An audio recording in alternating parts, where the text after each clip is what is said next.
Breaking down the deals, data, and disruption shaping global markets. You're listening to The Daily Ledger with Dennis Sert.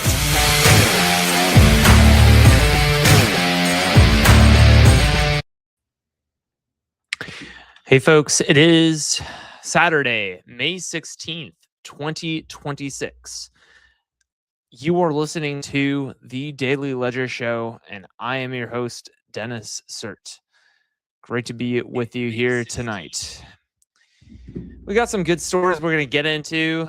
OpenAI considers legal action against Apple in strained relationship.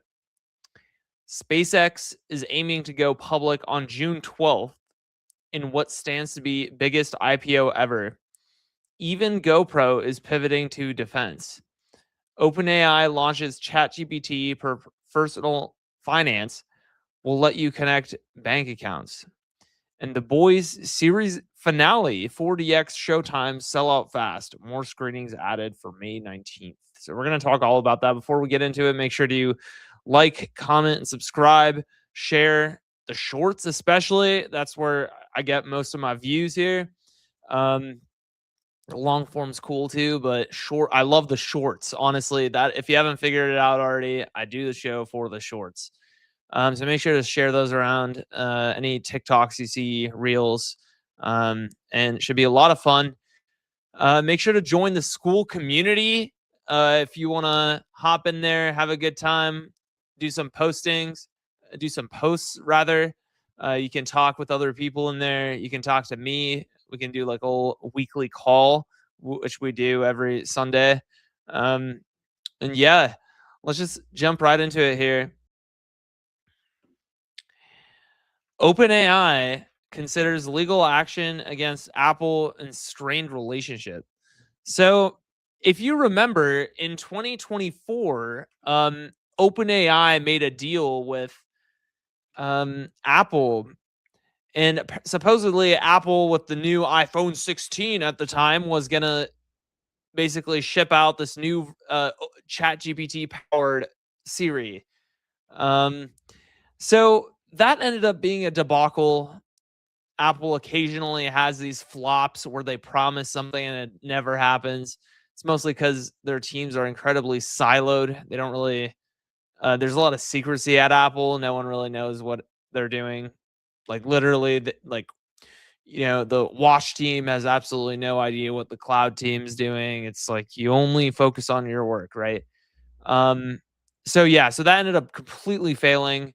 Nobody uses Apple Intelligence. It's like it's basically a case study in corporate failure. So now OpenAI is kind of out for blood a little bit because now Apple just made a deal with Gemini, which kind of undermines their competency. It's like, what the hell? Like, was ChatGPT not good enough? Like, I mean, to be honest, it's not that bad. It's just not as good as like Anthropic Claude. But for whatever reason, I think Apple is trying to be like strategic here, and they're trying to kind of go with Google Gemini because Google isn't about to just like die anytime soon. Right? They can use their revenues from like YouTube and like basically their Google One subscription service and everything, where they hit like record revenue, by the way, just recently. And they're using that, and they very, just real quick on Google, they very sophisticatedly sort of separated church and state. In other words, they are using they've completely separated the revenues they get from their, well-oiled machines like YouTube and like Google Drive and everything and Google One with their little experimental stuff like Gemini. Whereas OpenAI's whole business model is AI, and there's so many competitors now. It's not 2023 anymore. They're not the only ones in the game. Now there's Claude. Now there's Gemini. Now there's, Grok. Now that they're really trying to keep Grok on life support. Like it's a great data or news like aggregation tool. I like it and I use it daily for that reason. I don't really use it for coding. I don't use it for really much else. But I mean, it's funny because just on Grok real quick, they had to like essentially have XAI take over X in like an all stock acquisition a few years ago, and then merge with SpaceX, and then now take the whole thing public just to keep Grok relevant. So it's like, okay, it's not really for the usage per se, even though they're like around, last I checked, around 600 million like weekly active users. So a little bit behind like the 750 that Gemini's at for the app, and then like the over 900 million weekly active users that OpenAI's at. Hasn't quite broken $1 billion yet. In fact, it was a whole news story where like they missed quarterly revenue as well as their sort of 1 billion daily weekly active user count goal. So, you know, are they running out of steam? And, you know, is Apple also part of, has Apple sort of hedged their bets and, you know, bet on Gemini because they sense that OpenAI may not survive? Like, I mean, there's some pretty interesting signals here. But yeah, OpenAI certainly isn't very happy about this whole situation. So let's get into it. Basically, that's what this New York Times article is kind of hinting at. I actually liked the Bloomberg reporting on this. So I broke through the sort of the paywall here. And Bloomberg reported on this like 2 days ago. And what was really funny to me were a couple of like excerpts. So apparently an OpenAI executive who asked not to be identified says, "We have done everything from a product perspective. They have not. And worse, they haven't even made an honest effort." It's really funny. This almost sounds like a relationship drama. It's like, I gave him everything. It's Jesus Christ. And then let's see here. OpenAI initially believed the deal could generate billions of dollars per year in subscriptions, something that hasn't come close to happening. It also now believes the Apple implementation has hurt OpenAI's brand with customers. You know, I was really surprised to read this, that Bloomberg was reporting on this, because, you know, I don't really imagine consumers got turned off to OpenAI from just because like they saw Apple integrate with them. I think that it was kind of their engagement in politics that did that. Like, oh, you know, they swooped in after Dario Amodei heroically rejected the Department of War's contract. And, you know, I think it was more that quote hurt the average consumers' sort of rapport with OpenAI. But to be honest, like, this is just another signal in all of this. Like, OpenAI, like I said before, it's like OpenAI wasn't able to hit their quarterly revenue target, nor their weekly active user count of 1 billion. Apple is kind of distancing themselves from them, choosing Gemini for the new sort of advanced Siri. And then now OpenAI is going after Apple and saying that, oh, well, you guys hurt our reputation. Like, is this flailing? Like, I don't know. Like, this, I mean, do I smell desperation here? That's not that good. I mean, why don't we act with a little class, please?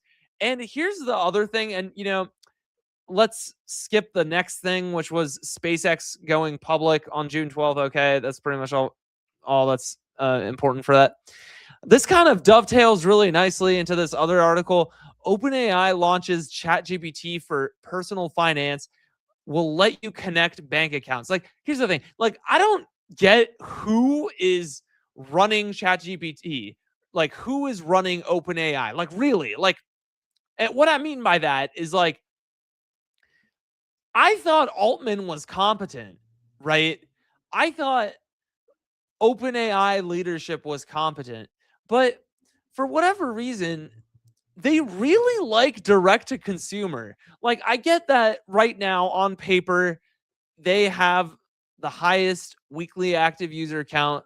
They have the highest in direct to consumer. They have the highest, ARR. But the problem is they have to niche out into enterprise because that's where the real money is, and into government, um, which effectively is enterprise. Um, and the problem is Anthropic already took that um, sector of the market.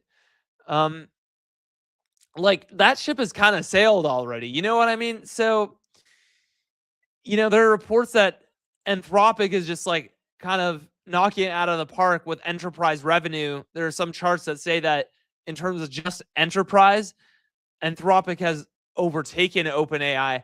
And then I see these things like OpenAI launches ChatGPT for personal finance. Dude, no one cares. Y'all did like the Shopify integration, few other integrations like that last summer. Like no one cared. Nobody really cares. Like consumers don't like AI.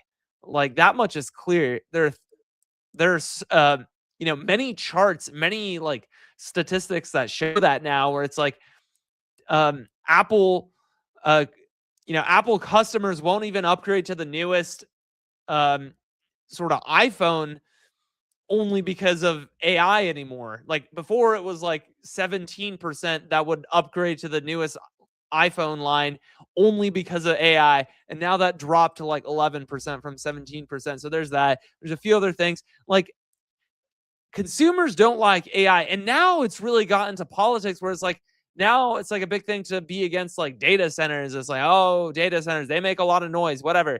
Like for me, it's just on data centers real quick. It's certainly to kind of bring about this new sort of like a technocracy era of the United States, like a little bit like how China is right now with the social credit score. I think that's what the data centers are eventually going to be here for, and that's why they're being built. But I'm a little bit of an accelerationist. Like I say, like, let's just like, kind of figuratively, non-violently, politically speaking, let's just burn it all down. Like let's burn the system, the current paradigm down in terms of, oh, you show up to work, you write an email, and then it's like, wow, I get my, $5,000 paycheck biweekly. It's like, okay, like, you are a parasite. I am so ready for these data centers to be built, and then all of these fuckers' jobs are just going to be taken away. That's what needs to happen. We can't have fake jobs. We can't have fake people. Okay. But yeah, so it's like the people are against the data centers now. It's like a big hot topic in politics these days. And as a result, they're going to be also against like just AI in general more and more. And OpenAI yet still says like, oh, we launched this integration for personal finance. It's like nobody cares, bro. Go into enterprise already, just like Anthropic. Like it's too late, but try and catch up. Like here's Anthropic introducing Claude for small business, May 13th, right? 3 days ago, right? This stuff is still fresh. We're launching Claude for small business, a package of connectors and ready-to-run workflows that put Claude inside the tools small businesses depend on, right? So it goes into it. Planning payroll with confidence, closing the month with fewer errors, getting a pulse for your business, running your next campaign. It's like, this is where the money is, okay? When you're doing a startup, you want to do B2B. That's where the money is. That's where the serious professional people are if you want to make money. Consumers are like, too highbrow, too like, oh, well, I mean, for God's sake, like I'm on the lowest subscription for Netflix, but it's like if I needed something like for a business, for my business, not that I have a business at this moment, but if I needed something for my business, I'd be kind of ready to put a little bit more cash than $8 a month. You know what I mean? It's like, and that's kind of a representative mindset of a lot of consumers. It's like people just don't want to part with their cash. Ask any direct to consumer startup founder, they'll tell you the same thing. I've done several direct to consumer um, iOS apps, web apps, and I'll tell you that firsthand. Consumers do not want to part with their cash. Period. Only small businesses and larger businesses as well want to. Okay, so great job, Anthropic, OpenAI. You're fucking dumb. Even GoPro is pivoting to defense. It's funny. It's like, how are these guys even still alive? First of all, like the company, and then it's kind of funny to think about like a GoPro being installed on like a military class submarine, and then it's used as like a periscope, and it's like, oh, we go, and then the enemy's like, is that a GoPro? Oh shit, they're about to fire their torpedoes. Get them. You know what I mean? It's like, yeah. So that's kind of where we're at.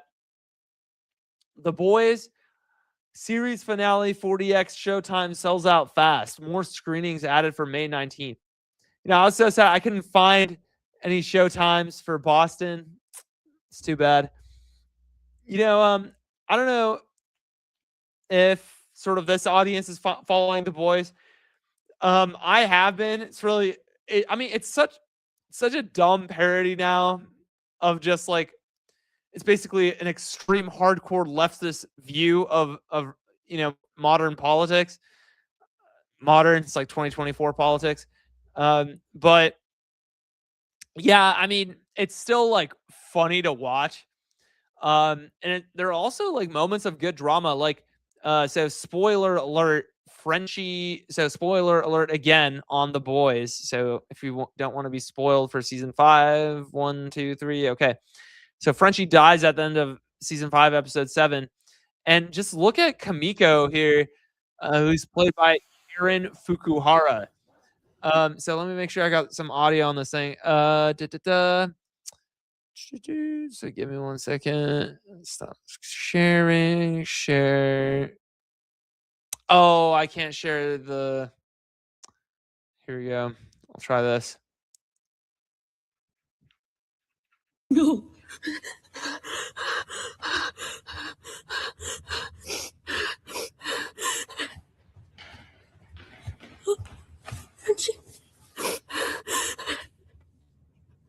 No, no, no, no. No.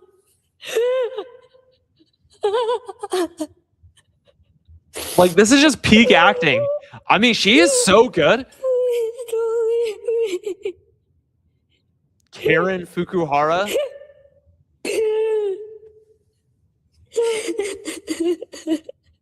She has another emotional scene. I won't show you here now, but she has another emotional scene.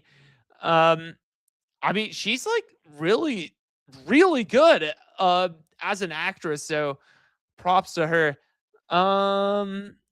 Yeah, I think, let me see if we got anything else on the docket. I think that's it for today. Yeah.